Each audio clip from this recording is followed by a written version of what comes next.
Everyone, welcome back to my channel. In the last video we studied about the introduction part. Now let's move into the chapter. So अब insolvency तो हो गई, अब आगे क्या?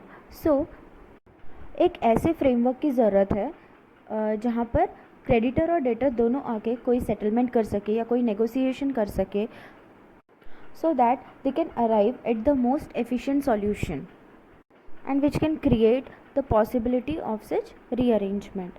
तो इसी प्रॉब्लम का सोल्यूशन है CIRP, that is insolvency resolution process. CIRP जो है वो एप्लीकेबल होगा कॉरपोरेट डेटा के केस में. मिनिमम अमाउंट, लेकिन CIRP इनिशिएट तभी होगा अगर वहाँ डिफ़ॉल्ट है. अगर डिफ़ॉल्ट ही नहीं है तो CIRP इनिशिएट नहीं हो सकता. Now minimum amount of default should be 1 lakh और such higher amount as may be notified by the central government, और सेंट्रल गवर्नमेंट ने नोटिफाई किया है 1 करोड़. सो CIRP इनिशिएट तभी होगा जब amount of default is at least 1 crore. This was section 4. Now what does section 6 says?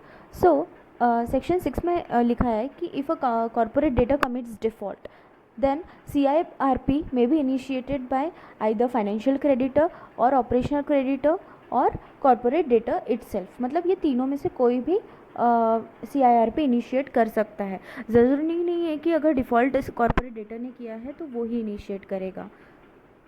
Now let's see various scenarios जिसमें CIRP initiate कर सकते हैं. तो सेक्शन 7, सबसे पहले सेक्शन 7 में है initiation of CIRP by a financial creditor. तो फाइनेंशियल क्रेडिटर इटसेल्फ और jointly with other financial creditors may apply against the corporate data for initiating CIRP to adjudicating authority. अब अपने केस में adjudicating authority कौन है? NCLT, that is National Company Law Tribunal. Now अब financial creditors जो है वो अप्लाई कर रहे हैं सेक्शन 7 के अंडर. तो फाइनेंशियल क्रेडिटर्स इटसेल्फ और jointly with other financial creditors और person notified by central government apply कर सकते हैं. तो person notified by central government में कौन कौन आता है, कवर होता है? तो वो है गार्डियन या एग्जीक्यूटर और administrator of an estate of financial creditor और ट्रस्टी इंक्लूडिंग डिबेंचर ट्रस्टी और person duly authorised by board of directors of a company. तो चार लोगों को नोटिफाई किया है सेंट्रल गवर्नमेंट में and who may file an application on behalf of financial creditors. वो कौन से हैं? फर्स्ट है गार्डियन, सेकंड है एग्जीक्यूटर और administrator of an estate of financial creditor, third है trustee including debenture trustee, and fourth is any person duly authorized by board of directors of the company. Next thing is applicant shall serve the copy of application to registered office of corporate data and to the board by registered post or speed post or hand delivery or e-mode before filing it with adjudicating authority, that is NCLT. Okay. ना वो application में कुछ documents भी enclose करना पड़ेगा, जैसे कि record और evidence of default and name of proposed IRP and any other information as may be specified by board of directors. तो क्या क्या डॉक्यूमेंट्स इनक्लोज करेंगे हम? रिकॉर्ड ऑफ सच एविडेंस जो भी डिफ़ॉल्ट हुआ है, evidence of default, then second name of proposed IRP and third other information as may be specified by the board. उसके बाद में एडजुडिकेटिंग अथॉरिटी को एप्लीकेशन करने के बाद में such authority shall ascertain default within 14 days based on the record and evidence. अब application adjudicating authority के पास चला गया है. ओके. नाउ अब आगे या तो वो एडमिट करेगा या तो रिजेक्ट करेगा.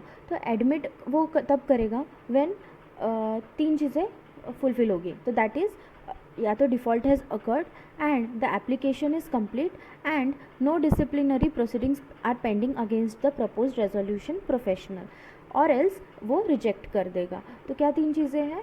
एक तो डिफ़ॉल्ट सच में अकर हुआ है, second application is complete and third no disciplinary proceedings are pending against such proposal.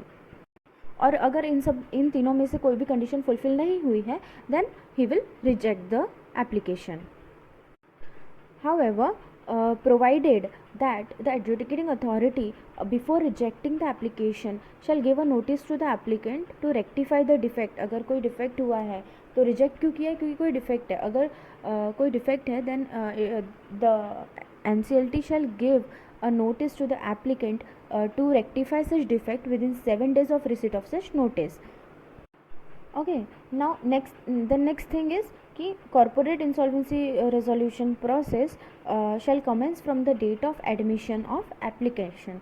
जिस दिन उसने application admit कर लिया उस दिन से वो CIRP शुरू हो जाएगी.